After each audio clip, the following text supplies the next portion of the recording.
அது இட்லி. எப்பா இட்லி போட்ட ஏசமான எவ்வளவு பெரிய பூகம் வந்தாலும் சரிடா, நீ ஒரு ஆள் எஸ்கேப் ஆயிருப்பா. வெல்கம் டு ஐரக்ஷன் சேனல். எங்களோட வீடியோஸ் உங்களுக்கு பிடிச்சிருந்ததுன்னா லைக் பண்ணுங்க, கமெண்ட் பண்ணுங்க, ஷேர் பண்ணுங்க, மறக்காம சப்ஸ்கிரைப் பண்ணுங்க. ஓகே, இப்போ என்ன வீடியோ பார்க்கணும்? எருமை மூவிஸ் சேனல் தான் பார்க்க போகிறோம். ரீசெண்டாக போட்ட வீடியோ தான் பார்க்க போகிறோம். பார்க்கலாமா? டோலர்களே, இந்த வீடியோ யாரோட மனதையும் புண்படுத்துறது நோக்கமில்ல பாத்துக்குங்க. அதையும் மீறி எந்த டோலரோடைய மனதாவது புண்பட்டா அதுக்கு கம்பெனி பொறுப்பு இல்ல. பொதுவா அந்த சினிமால இருக்கவங்க எல்லாம் சொல்லுவாங்க, படத்துக்கு ஒரு 60 சீன் இருக்குதுன்னா அதுல ஒரு சீன் கூட கல்குலேட்டிவா தியேட்டர்ல அந்த சீனுக்கு கண்டிப்பா ஆடியன்ஸ் கை தட்டிடுவாங்கப்பா, கண்டிப்பா அந்த சீனுக்கு ஆடியன்ஸ் எல்லாம் அழுதுருவாங்கப்பா, இந்த சீனை மட்டும் வைங்க கண்டிப்பா ஆடியன்ஸ் எல்லாம் சிரிச்சிடுவாங்கன்னு இந்த கண்டிப்பான ஒரு வேர்ட் யூஸ் பண்றேன்ல, அதாவது இது நடந்துரும்னு ஒரு சீன் கூட ஒரு டைரக்டராலயோ இல்ல ரைட்டராலயோ எழுதிட முடியாதுன்னு சொல்லுவாங்க. எல்லாமே ஒரு கல்குலேஷன் தான். But PR turned this statement into life. ஆமாங்க, 2022ல லவ் டுடேன்னு ஒரு படம் வருது. இந்த படத்தை எடுத்தவர் PR, அதாவது பிரதீப் ரங்கநாதன். இந்த படத்துக்கு அப்புறமா தமிழ் சினிமால ஏற்பட்ட ஷிஃப்ட்ன்றது இருக்குதுல்ல, இது எல்லாத்தையும் டோட்டலா மாத்திருச்சுன்னு தான் சொல்லணும். இப்போ நான் ஒரு கதையை எழுதும் பொழுதே தெரிஞ்சிருது, இந்த சீன்லாம் கண்டிப்பா தியேட்டர்ல கைத்தட்டி கொண்டாட போறானுங்க பாருங்களேன். இந்த டாக்ஸிக்கான விஷயத்தை மட்டும் தூக்கி உள்ளார வச்சோன்னு வை, படம் 100 கோடி அச்சிட போகுது. டே இதெல்லாம் பண்ணிட்டு கிளைமேக்ஸ்ல கருத்து சொன்னோம்னா முடிச்சிட போகுது. நீ இப்ப வார படங்கள்லாம் இப்படி PR டெம்ப்ளேட் மூவிஸா மாறி போச்சு. அப்படிப்பட்ட இந்த PR டெம்ப்ளேட் மூவிஸ்குள்ளார சேர்க்கப்பட வேண்டிய இன்னொரு காவியம் தான் அந்த போன வாரம் வந்துச்சுல, யூத். ஆக்சுவலி இந்த யூத் நான் பார்க்க வேணாம், டான் 3 டான் 4 ன்னு சொல்லிட்டு இருந்தேன், போய் பாருங்க. ஆனா இது நல்ல படம் கிடையாது. நல்ல படம் கிடையாதா? என்னடா இது அப்படின்னு கேட்டீங்கன்னா, இந்த நல்லா இருக்குக்கும் நல்ல படம் கிடையாதுக்கும் நிறைய டிஃபரன்ஸ் இருக்குது. அண்ட் இந்த நல்லா இருக்கு நல்ல படம் மூவிஸ்லாம் பத்தி கூட கொஞ்சம் பேச வேண்டியது இருக்குது. அப்புறம் என்னங்க ஆரம்பிக்கவா?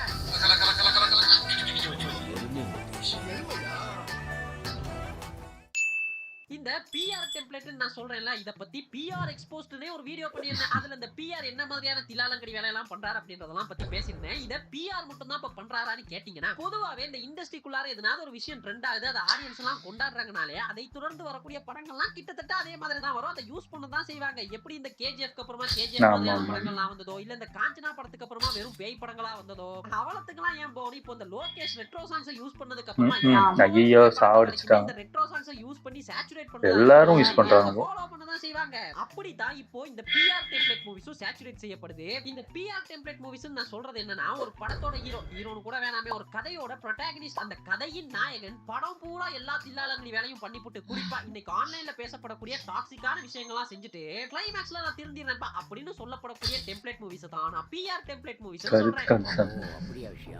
சரிப்பா, ஒரு வருஷத்துக்கு எத்தனையோ படங்கள் வருது, நீயே சொல்ற ஒரு படம் ஹிட் ஆனா அதே மாதிரியான படங்கள்லாம் திரும்ப திரும்ப வருவனே, இதுல என்ன தப்பு இருக்கு அப்படின்னு கேட்டீங்கன்னா, தப்புதான். சொல்றேன் கேளுங்க. 2022ல இந்த லவ் டுடே படம் வருதுங்க. அந்த படம் வந்தப்போ அந்த படத்துல பேசப்பட்ட கான்டெக்ஸ்ட் பத்தின மிக்ஸ்டான ஒபினியன்லாம் இருந்தாலுமே கூட, சரிப்பா அதெல்லாம் ஒரு என்டர்டெயின்மெண்ட் பர்பஸ் சொல்லி நம்ம கடந்து போயிருவோம், ஒரு படம் தானே இதுல என்ன ஆயிர போகுதுன்னு கடந்து போகலான்னு முற்படும் பொழுது என்ன பண்ணி போட்டாங்கன்னா, இத ஒரு சக்சஸ்ஃபுல் ஃபார்முலாவா புடிச்சுக்கிட்டாங்க. என்னன்னா, இந்த ஹீரோவோ ஹீரோயினோ எல்லா மாதிரியான தப்பு இல்ல, இந்த பிளாக்குக்கும் ஒயிட்டுக்கும் நடுவுல கிரேன்னு ஒன்னு இருக்குல்ல, டிபேட்டபிள் டாபிக், இது மாதிரியான விஷயங்கள்லாம் பண்ணுவாங்க. அவங்க பண்றது இல்லாம அதை குளோரிஃபை பண்ணி வேற காட்டுவாங்க. ஆனா எண்ட் ஆஃப் த கிளைமேக்ஸ், இல்லப்பா இதெல்லாம் தப்பு, நாங்க திருந்திட்டோம், நீங்களும் திருந்திருங்கன்னு கருத்தை சொல்லி முடிச்சிடறாங்க.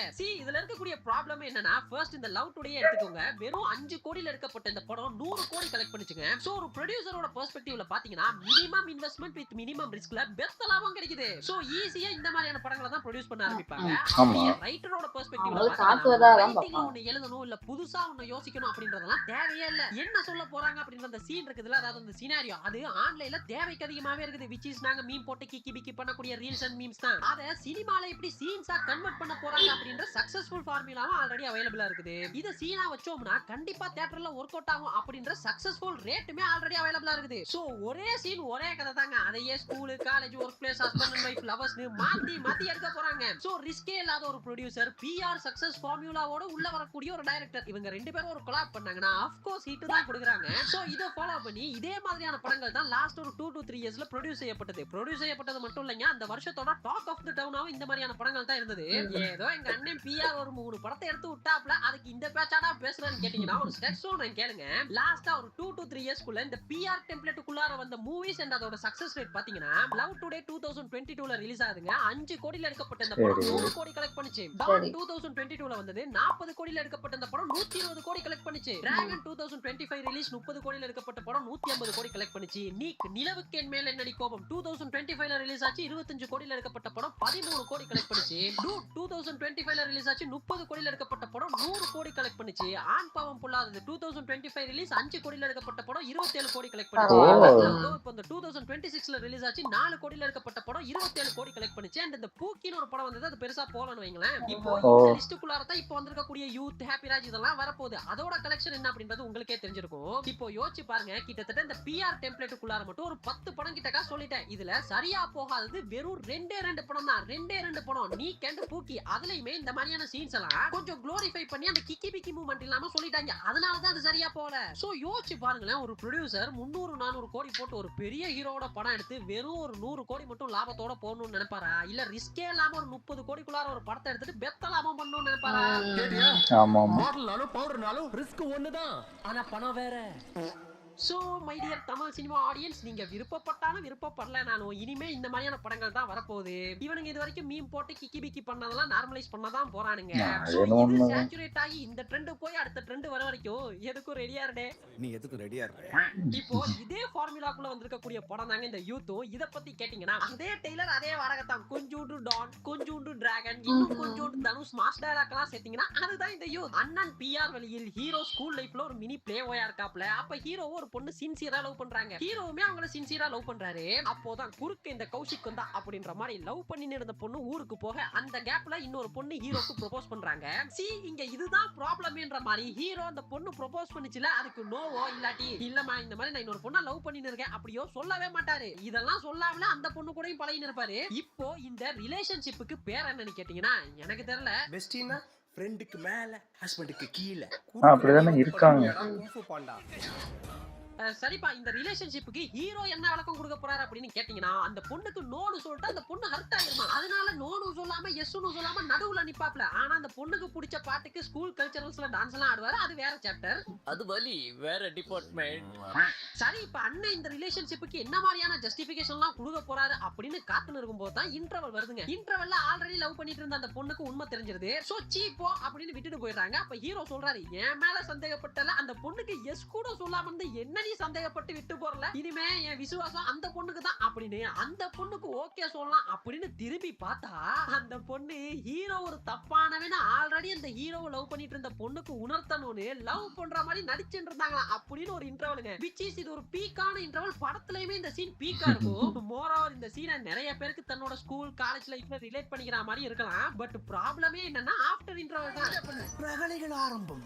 பொம்பளைகளை தொடக்கூடாது, பொருள்களை விடக்கூடாது.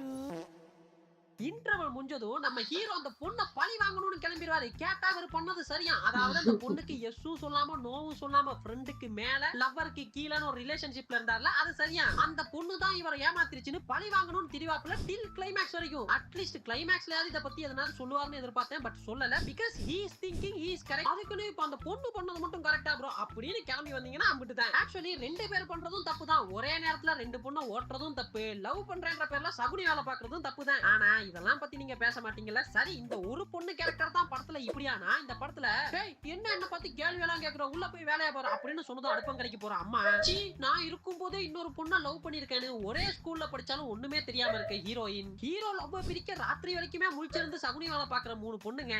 பிரவீன் என்கிட்ட எதுனாவது சொல்லணுமா, அந்த 3 படம் தனுஷ் மாதிரி பண்ணுவியே 12th பாஸ் பண்ணிட்டு வா லவ் பண்றேன்னு சொல்ற இன்னொரு ஹீரோயின். டேய் தெரியாம தான் கேக்குறேன், இந்த படத்துல எந்த பொண்ணு கேரக்டர் சுயமாவே சிந்திக்க மாட்டாங்களா? எல்லாமே தத்தியா தான் இருப்பாங்க.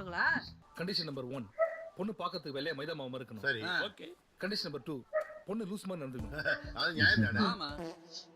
And அண்ட் இந்த ஹீரோயின்ஸை பத்தி பேசும்போது தாங்க இன்னொரு விஷயம் ஞாபகத்துக்கு வந்தது. கென் ஒரு இன்டர்வியூல சொல்லியிருந்தாரு, அதாவது நிறைய ஹீரோயின்ஸ் அவரோட நடிக்க ஒத்துக்கல, அப்புறமா பாட்டெல்லாம் வந்து ஹிட் ஆனதுக்கு அப்புறம் முட்டா கலக்கி சாங்ஸ்க்கு அவங்களே ரீல்ஸ் போட்டாங்கன்னு பழைய பிஆரோட அபிஷான் ஜீவித்தோட ரெஃபரன்ஸ் எல்லாம் சுட்டி காட்டி பேசியிருந்தாப்ல. அதுக்கப்புறமா கொஞ்ச நாள்ல பாத்தீங்கன்னா ஆன்லைன்ல இது ஒரு பேசு பொருளா மாறிடுச்சு. அதாவது இவள பேசுறியே, நீயே உன்னோட 3 ஹீரோயின்ஸையும் வெள்ளையான பொண்ணுங்களா பார்த்து தானேப்பா காஸ்ட் பண்ணிருக்க, ஏன்பா ஒரு டஸ்கியான பொண்ணை காஸ்ட் பண்ணிருக்கனால அப்படின்லாம் போட்டு அடிய தொடங்கிட்டாங்க. அதுக்கப்புறமா இல்ல நான் என்ன சொல்ல வந்தேன்னா, ஒரு ஃபேஸ் வேல்யூ இல்லாத ஹீரோ கூட மோஸ்ட் ஆஃப் த ஹீரோயின்ஸ் நடிக்க ஒத்துக்க மாட்டேங்கிறாங்க, இதத்தான்ப்பா சொல்ல வந்தேன் அப்படின்னு சொல்லியிருந்தாரு. சரி, அவர் அதத்தான் சொன்னார்னே வச்சுப்போம். பட் அவரோட மூதாதையர்கள் பிஆர் அண்ணாவோ பட் இவர் இததான் மீன் பண்ணி சொன்னார்னே வச்சுப்போம். உண்மையாவே சொல்றேங்க, இதை எப்படி சொல்றதுன்னு எனக்கு தெரியல, இது சொல்றது சரியா தப்பானு தெரியல. இந்த படத்துல லவ் பண்றதா காட்டுற அந்த 3 பொண்ணுங்களும் இருக்காங்கல்ல, உண்மையாவே எக்ஸ்ட்ரீம் அழகா தான் இருப்பாங்க. அவங்களை இப்படி பர்பஸ்ஃபுல்லா காட்டணும்னே காட்டியிருப்பாங்க. பட் இப்ப அது மேட்டர் கிடையாது. இவ்வளவு பெரிய கிரௌட்லயும் ஒரே ஒரு டஸ்கியான பொண்ணு தான் இருப்பாங்க, அவங்க வேற யாரும் கிடையாது. இந்த படத்தோட வில்லி ஐயா கென்னையா இதெல்லாம் தாத்தா காலத்து ஸ்டீரியோடைப். அந்த வில்லி கேங்ல ஒரு 3 பொண்ணுங்க இருப்பாங்க. ஒன்னு ஹீரோவை லவ் பண்ற பொண்ணு, அவங்க யாருன்னு உங்களுக்கே தெரிஞ்சிருக்கும். இன்னொன்னு எது சொன்னாலும் ஆமாஞ்சாமி போடுற பொண்ணு, அந்த பொண்ணுக்கு ஸ்கோப்பே இருக்காது.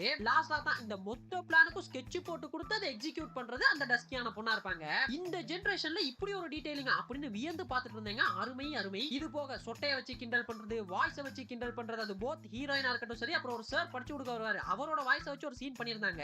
இந்த சீன்லாம் எப்படி ப்ராசஸ் பண்றதுன்னே தெரியாம ஒரே கன்ஃபியூஷன் மூட்லயே படம் பார்த்துட்டு இருந்தேன். அந்த அளவுக்கு பாடி ஷேமிங் எலிமெண்ட்ஸ் எல்லாம் கென் லெஃப்ட் ஹேண்ட்ல டீல் பண்ணிருந்தாப்ல. அப்புறம் என்ன கிளைமேக்ஸ்ல 2 தனுஷ் டயலாக் பேசி, ஏன் சார் நாங்கலாம் ஸ்டேஜ் ஏற கூடாதா, ஏன் சார் நாங்கலாம் 12th 9th ரேங்க் வாங்க கூடாதான்னு இவ்வளவு அட்டூழியத்தையும் பண்ணிட்டு கடைசியில ஒரே வாரத்துல படிச்சு 9th ரேங்க் வாங்கிட்டு பேரண்ட்ஸ் தான்ப்பா முக்கியம், பெற்றோர் நம் கண்கள் அப்படின்னு முடிச்சுடுவாப்ல. இவள பேசுதே சார் அந்த வாய், இவர் 12th படிச்சதுக்கு காரணமே அந்த பொண்ணு 12th பாஸ் ஆயிட்டு வா அப்பதான் ஓகே சொல்லுவேன்னு சொன்னதால தான் கடைசியில இவர் அந்த பொண்ணை ரிஜெக்ட் பண்ணிடுவாப்ல. இப்ப நீங்க எல்லாம் கேட்ற கூடாதுல்ல, அந்த பொண்ணுக்காக தான்டா படிச்சேன்னு, அப்படி கேட்ற கூடாதுன்றதுக்காகவே கிளைமேக்ஸ்ல ஒரு அப்பா சீனை வச்சு டானாக வந்து டிராகனாக மாறி டானாக முடிஞ்சது இந்த படம். இப்போ இவர் 9th ரேங்க் வாங்கியிருக்காருல, இவருக்கு சொல்லி கொடுத்த ஃப்ரெண்ட் கேரக்டர் ஒருத்தர் இருப்பான், இவங்க கேங்லயே கண்ணாடி போட்டுட்டு ஒருத்தன். அந்த பையன் மட்டும் தான் படத்தோட ஸ்டார்ட்ல இருந்து எண்ட் வரைக்கும் சரியான கருத்துக்கள்லாம் பேசிட்டு இருப்பாப்ல. அவனோட கேரக்டர்லயும் படிக்கிற பையன் கண்ணாடி போட்டிருப்பான் அப்படின்ற ஒரு ஸ்டீரியோடைப்பை மெயின்டைன் பண்ணியிருந்தாப்ல. அதை கூட விடுங்களேன். சரி, சொல்லி கொடுத்ததை படிச்ச நீயே 9th ரேங்க் வாங்கியிருக்கனா, சொல்லி கொடுத்த அந்த பையன் என்ன ரேங்க் வாங்கியிருப்பான் அப்படின்னு நீங்க கேட்டீங்கன்னா, அந்த பையனும் ரேங்க் வாங்கியிருந்தான் 5th ரேங்க். படம் பார்த்தவங்க எத்தனை பேருக்கு இது தெரியும்? இத படத்துலயும் காட்டியிருப்பாங்க. ஒரே ஒரு சீன்ல அந்த பேனர் சீன் வரும்ல, அந்த பேனர் சீன்ல காட்டியிருப்பாங்க அந்த பையன் 5th ரேங்க். டேய், இல்லாத அட்டூழியம் பண்ண நீயே 9th ரேங்க் வாங்குற அப்படின்றத காட்டும் பொழுது ஸ்டார்டிங்ல இருந்து படிச்சு ஒரு பையன் 5th ரேங்க் வாங்கினான்றத காட்டணுமா வேணாமா? ஆனா அதெல்லாம் காட்ட மாட்டீங்கல்ல. உங்க மோட்டிவ் என்ன? ஒரு பொண்ணு 12th பாஸ் ஆயிட்டு வா அப்பதான் உனக்கு ஓகே சொல்லுவேன் அப்படின்றத மோட்டிவேட்டிங்கா எடுத்துக்கிட்டு ஒரு பையன் படிச்சான், அதை தான் காட்டணும். அப்படிதான்ல?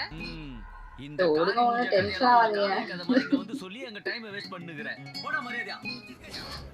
டேய், ரோஸ்ட் இல்லன்னு சொல்லி இவ்வளவு பேசிட்டல அப்படின்னு நீங்க கேட்கலாம். ஸ்டில் நான் முதல்ல சொன்னதான் இப்பவும் சொல்றேன், இந்த படம் நல்லா இருக்குது, கண்டிப்பா எல்லாரும் போய் தியேட்டர்ல பாருங்க. அவளையே நான் பார்த்த தியேட்டர் ஹவுஸ்ஃபுல்லா இருந்தது. இந்த லவ் ஸ்டோரி, பாடி ஷேமிங் ஜோக்ஸ்க்குலாம் மக்கள் அவளை கை தட்டி ரசிச்சிட்டு இருந்தாங்க. சோ பழையக்குவோம், இனிமே இந்த மாதிரியான படங்கள் தான் வரப்போகுது. இதோ இப்ப கூட இந்த ஹாப்பிராஜ்னு ஒரு படம் வந்திருக்குல்ல, நான் இன்னுமே அந்த படம் பார்க்கல. பட் இந்த படமும் கண்டிப்பா இதே போலதான் இருக்கும்ன்றது எனக்கு தெரியும். ஏன்னா உங்களுக்கு எல்லாம் தெரியுமோ தெரியல, இந்த ஹாப்பிராஜ் படத்தோட டைரக்டர் பிஆரோட அசிஸ்டன்ட் டைரக்டர் தான். சோ சொல்லவா வேணும், நாங்களாம் இனிமே பிஆர் படங்கள் பார்க்க பழகிக்கிறோம்பா. ஆக்சுவலி நீங்க கேட்கலாம், ப்ரோ சாதாரண ஒரு படம் என்டர்டெயின்மெண்ட் சிரிச்சிட்டு போக வேண்டியதுதானே. ஆக்சுவலா லாஸ்டா ஒரே ஒரு விஷயம் மட்டும் சொல்லிட்டு கிளம்புறேன். முந்திலாம் தமிழ் சினிமால நிறைய விஷயங்களை நார்மலைஸ் பண்ணி வச்சிருந்தாங்க. இந்த கருப்பானவங்களை வச்சு கலாய்க்கிறது, பாடி ஷேமிங் பண்றது, கேஸ்ட வச்சு தரக்குறைவா காட்டுறது, ஹீரோயின்ஸ் ஸ்டாக்கிங் பண்றது அப்படின்னு சொல்லிட்டே போலாம். தென் ஜெனரேஷன் இவால்வ் ஆனதோ இன்னைக்கு நாம அதெல்லாம் பார்த்துட்டு யோ இதெல்லாம் தப்பா இருக்குது அப்படின்னு அதை கேள்வி கேட்க தொடங்கணும், கிரிட்டிசைஸ் பண்ணணும். அதனாலேயே இன்னைக்கு வரக்கூடிய படங்கள்ல பாதிக்கு பாதி இந்த மாதிரியான விஷயங்கள்லாம் குறைஞ்சிருச்சு. ஆனா நீங்க நல்லா கவனிச்சீங்கன்னா தெரியும், அப்போ இதை நார்மலைஸ் செய்யப்பட்ட அந்த மாதிரியான படங்கள்லயே இந்த மாதிரியான எலிமெண்ட்ஸ் எல்லாம் ஒண்ணு காமெடிக்காக வச்சிருப்பாங்க, இல்ல இதெல்லாம் பண்றது அந்த படத்தோட வில்லன் கேரக்டரா இருக்கும். சோ வில்லன் கேரக்டர் இதெல்லாம் பண்ணிட்டு கிளைமேக்ஸ்ல திருந்தும் போறதோ இல்ல கிளைமேக்ஸ்ல செத்தே போயிட்டான்னு வைங்களேன், நாம என்ன சொல்லுவோம்னா அவன் தான் வில்லன் கேரக்டர் ஆச்சே, சரி கடைசியில திருந்திட்டான்ல, இல்ல அவன் கடைசியில செத்தே போயிட்டானோ அவன் வில்லன் பா, கெட்டது பண்ணா தான் செத்து போயிட்டான் அப்படிதான் சொல்லுவோம். இல்ல காமெடிக்காக இதெல்லாம் பண்ணிருந்தாலும் இப்போ அதெல்லாம் பார்த்துட்டு ப்ரோ இதெல்லாம் காமெடி பண்ற விஷயம் இல்ல ப்ரோ அப்படின்னு இப்ப தட்டி கேட்கிறோம். பட் இன்னைக்கு வரக்கூடிய இந்த பிஆர் டெம்ப்ளேட் மூவிஸ்ல என்ன பண்றாங்கன்னா, ஹீரோ தான் இந்த மாதிரியான தப்பெல்லாம் பண்றாரு, அவர் தப்பு பண்றது கூட பரவாயில்லைங்க, அதெல்லாம் பண்ணிட்டு அதை எவ்வளவு ஹீரோயிசமா சினிமேட்டிக்கா குளோரிஃபை பண்ணி காட்ட முடியுமோ அந்த அளவுக்கு குளோரிஃபை பண்ணி காட்டி அதை நார்மலைஸ் பண்ணிடுறாங்க. சோ அது ஒரு கேள்வி கேட்கப்படாத விஷயமா மாறுது. அப்படி கேள்வி கேட்கறவங்களையும் போட்டு அடிக்கிறீங்கன்றதான் ஒரு கவலைக்குரிய விடயம். இப்போ இந்த லோகேஷையும் போட்டு அடிப்பாங்க, ட்ரக்ஸ் ஒழிப்போன்னு சொல்லிட்டு ட்ரக்ஸ் வச்சே படம் எடுக்கிறாரு பாத்தியா அப்படின்னு. ஆனா நல்லா கவனிச்சீங்கன்னா தெரியும், லோகேஷோட எல்லா படத்துலயுமே வில்லன் கேரக்டர் தான் அந்த ட்ரக்ஸை யூஸ் பண்ணிட்டு இருப்பான், ஹீரோ கேரக்டர்ஸ் அதை தட்டி கேட்கறவங்களா தான் இருப்பாங்க. சோ ஆடியன்ஸோட சப்கான்ஷியஸ் மைண்ட் எப்படி ஒர்க் பண்ணுனா, கெட்டவங்க தான் ட்ரக்ஸை யூஸ் பண்ணுவாங்க, இல்ல ட்ரக்ஸை யூஸ் பண்றவங்க கெட்டவங்க, நம்ம ஹீரோவா இருக்கணும்னா அவங்கள தட்டி கேட்கணும் அப்படி அப்படின்னு தான் தோணும். அப்படிப்பட்ட படம் எடுக்கிற லோகேஷ அத சொல்லியே அடிக்கிற கேங் ப்ரோ நாங்க. அப்ப நமக்கு இப்படிப்பட்ட படம் தான் எடுத்துடணும் போல. ஆனா இந்த யூத் கேங் இந்த கென்னன் டீம் ஒரே ஒரு விஷயத்துல மட்டும் பாராட்டணுங்க. இந்த படத்துல நிறைய யங் டேலண்ட்ஸ்க்கு சான்ஸ் கொடுத்திருந்தாரு. அதுவும் குறிப்பா இந்த இன்ஸ்டா யூடியூப்ல எல்லாம் கண்டென்ட் கிரியேட்டர்ஸா நிறைய பேருக்கு சான்ஸ் கொடுத்திருந்தாரு. அவங்க எல்லாம் படத்துல ரொம்ப நல்லாவே பண்ணிருந்தாங்க. அந்த ஒரே ஒரு விஷயத்துல மட்டும் இந்த கென்னன் டீமை பாராட்டலாங்க. நான் இவ்வளவு சொன்னாலும் நீங்க எல்லாம் கேட்கலாம், சரி ப்ரோ இதெல்லாம் ஒருத்தனோட லைஃப்ல சர்வசாதாரணமா நடக்கிற விஷயம், அதைத்தானே படத்துல காட்டினாங்க, ஏன்பா நீ எல்லாம் ஸ்கூல் காலேஜ்ல இதெல்லாம் பண்ணது இல்லையான்னு கேட்டீங்கன்னா, நான் திரும்பவும் சொல்றேன், சினிமான்றது ஊ லைஃப்ல நீ பண்ணதோ இல்ல எல்லார் லைஃப்லயும் நடக்கிறது தானே அப்படின்னு ஒரு தப்பை தூக்கிட்டு வந்து அதை நார்மலைஸ் பண்ற மீடியம் கிடையாது. எதை நார்மலைஸ் பண்ணணும், எதை க்ளோரிஃபை பண்ணணும் அப்படின்றத இந்த யங் டைரக்டர்ஸ் எல்லாம் புரிஞ்சுக்கிட்டு படம் பண்ணுவாங்க அப்படின்றத நம்புறேன். எப்படியும் இந்த வீடியோவையும் பார்த்துட்டு இதுல என்ன போட்டு அடிக்க தான் போறீங்க. இந்த ஹாப்பி ராஜ் யாராவது பார்த்துட்டீங்கன்னா இந்த படம் இது போல தான் இருக்கா அப்படின்றத கமெண்ட்ஸ்ல சொல்லிட்டு போங்க. நான் இனிமே தான் போய் பார்க்கணும். இந்த யூத் படம் பார்த்துட்டு இப்போ தும்முனா தான் கரெக்டா இருக்கும், பட் அடிப்பாங்களான்னு தெரியலையா அப்படின்னு யோசனை இருந்தேன். அப்போதான் இந்த பப்ளிக் ரிவ்யூவை பார்த்தேன். இதை பார்த்ததுக்கு அப்புறமா தான் அப்பாடா நம்ம சரியா தான் யோசிச்சிருக்கோம் அப்படின்ற ஒரு கான்பிடென்ட்டே வந்தது. அதுக்கப்புறமா தான் இந்த வீடியோவே பண்ணேன். அப்புறம் என்னங்க அடுத்த ஒரு வீடியோவை சந்திப்போம். வரட்ட எனக்கு ஓகே ஆகல. அதாவது இப்பெல்லாம் கண்டென்ட் எடுத்துட்டு என்ன பண்றாங்கன்னா படம் முழுக்க ப்ரீ கிளைமேக்ஸ் வரைக்கும் பண்ற லூட்டி தனம் தப்பெல்லாம் பெருசா காட்டிட்டு கிளைமேக்ஸ்ல வந்து நான் அப்பாக்காக பண்ணிட்டேன் அம்மாக்காக பண்ணிட்டேன்னு காட்டுறதெல்லாம் எனக்கு பெருசா எனக்கு அதுல ஜெனரலைஸ் பண்ற மாதிரி இருக்கு. அது இப்போ ஜெனரேஷன் ரொம்ப ஈஸியா அட்ராக்ட் ஆயிடுவாங்க. படம் முழுக்க பொண்ணுக்கு பின்னாடி சுத்துறதே ஒரு பெரிய வேலையா வச்சுட்டு அதுதான் ஸ்கூல் ஒர்க் வர அந்த மாதிரி காட்டிட்டு கிளைமேக்ஸ்ல வந்துட்டு அம்மா வந்து உடம்பு முடியாம போறோம்னா படிக்கிறதுலாம் எனக்கு பெருசா எனக்கு ஒர்க் அவுட் ஆகல. இப்போ ஜெனரேஷன் வேணா பிடிக்கும், ஏன்னா அவனுக்கு அதை தான் பண்றானுங்க. நல்லா இருந்துச்சு. ஆனா இந்த படம் நல்லா இருக்குன்னு தான் சொல்றாங்க. ஆனா மேபி இது அதான் சொல்றல, இப்போ இது படம் இவர் சொல்ற மாதிரியே எடுத்துக்கிட்டோன்னா படத்துல வந்து இது நார்மலைஸ் பண்றாங்கன்னு நம்ம சொல்ல முடியாது. ஆனா ஆக்சுவலா இதான் நடக்குது. அதாவது நம்மளோட ஸ்கூல் லைஃப்லயும் பார்த்தோம்னா நம்மளே ஸ்கூல் படிக்கும்போது என்ன பண்ணியிருப்போம், யாரையாவது நக்கல் அடிக்கிறதுக்கு கருப்பா இருக்கிற குண்டா இருக்கிற, ஆனா இப்போ அதெல்லாம் யோசிச்சு பார்க்கும்போது அதெல்லாம் நம்ம பண்றோமா? இல்லை, பண்ண மாட்டோம். ஏன்னா அந்த வயசுல அப்படிதான் இருப்பாங்க, அதை தான் காட்டியிருக்காங்க. தவிர ஸ்கூல் லைஃப்னா அப்படிதான் இருப்பாங்க, பொண்ணுங்களும் அப்படிதான் இருப்பாங்க. அவங்களுக்கும் விவரம் தெரியாது, பசங்களுக்கும் விவரம் தெரியாது. ஆர்வ கோளாறுல இப்படிதான் பண்ணுவாங்கன்னு அந்த இதுல எடுத்திருப்பாங்க. மேபி எனக்கு தெரிஞ்சு அதை குளோரிஃபை பண்ணணும், நார்மலைஸ் பண்ணணும்னு எடுத்த மாதிரி எனக்கு தோணல. அதாவது ஸ்கூல் பசங்கள்லாம் ஸ்கூல் பசங்க மாதிரி தான் இருப்பாங்க. அவங்க வந்து நம்மள மாதிரி பிஹேவ் பண்ண மாட்டாங்க. அது ஒண்ணுமே பண்ண முடியாது. ஏன்னா இப்போ இருக்கிற ஜென்ரேஷன் ரொம்ப இதாயிட்டாங்க. அதனால அது அப்படிதான் இருப்பாங்க. நம்மளுமே ஒரு காலத்துல எல்லாமே அதாவது ஸ்கூல் படிக்கும் போதா இருக்கட்டும், நம்ம ஃப்ரெண்ட்ஸு அததான் சொல்றேன், நம்ம ஃப்ரெண்ட்ஸு நம்ம என்னெல்லாம் நக்கல் அடிப்போம். அவங்க அப்பா பேரை கூப்பிட்டு அவங்க அப்பா பேரை வச்சே நக்கல் அடிப்போம். ஆனா அதெல்லாம் யோசிச்சு பார்க்கும்போது அப்படிலாம் பேசியிருக்கோம், அப்படி பேசியிருக்கோம் அப்படின்னு யோசிக்கும் போது அதெல்லாம் தப்பான ஒரு விஷயம் தோணுது இல்ல. அதேதான் அது. அம்மா அப்பா அப்படி இருந்திருப்போம், நம்ம வந்து படிக்க மாட்டோம், சொல்றதே கேட்க மாட்டோம், ஸ்கூலுக்கு போக பிடிக்காது, டீச்சர் சொல்றது அந்த மாதிரிலாம் நம்ம இருந்துட்டு இப்போ நமக்குன்னு ஒரு ஏஜ் வந்து நம்ம அந்த வயசு அவங்க அப்படி சொன்னதை நம்ம பண்ணிருக்கோம். அதெல்லாம் நல்லதுக்கு தானே சொல்லியிருக்காங்க, பண்ணிருக்காங்க. அது என்னன்னா ரொம்ப வயசாகி ஃபீல் பண்ணாம அப்பவே ஃபீல் பண்றதுக்கு அமைஞ்சிருக்காங்க. ஆமா, எனக்கு தெரிஞ்சு இது ஒன்றும் தப்புலாம் கிடையாது. மேபி எனக்கு தெரிஞ்சு இந்த ரிலேஷன்ஷிப்பை பத்தி காட்டுறது அதுதான் எனக்கு தெரிஞ்சு மேபி அது வேணா கொஞ்சம் இதா இருக்கலாம். மேபி இது நார்மலா நடக்கிறது தானே. இது எப்படியும் பொண்ணு அதாவது நம்ம வந்து ஸ்கூல் லைஃப்ல பாத்துக்கிட்டனாலே இப்போ எல்லாருமே பொண்ணுங்களை சைட் அடிக்கிற பசங்களாம் பாருங்களேன், எல்லாருமே வெள்ளையா இருக்கிற பொண்ணுங்களை தான் சைட் அடிப்பாங்க. ஸ்கூல் லைஃப்னாலே அப்படிதான் இருப்பாங்க. அது ஏன்னு தெரியல. அது ஒன்று மேபி நம்ம படம்லாம் பார்த்துட்டு இந்த ஸ்கூல் லைஃப்ல அதாவது ஆர்வ கோளாறுல இப்படி இருப்போமோ அப்படி இருப்போம். அதனால இது கருப்பு பொண்ணுங்கள்லாம் பிடிக்கவே பிடிக்காது அப்படிலாம் கிடையாது. அது வந்து ஒரு படம்னால அப்படி இது பண்றாங்க. அது ஒன்றும் பண்ண முடியாது, அதான் சொல்றேன். இது எனக்கு தெரிஞ்சு அதான். ஆனா இது உண்மைதான். அதாவது இது டான் 3 தான், ஹாப்பி ராஜா டான் 4 தான்.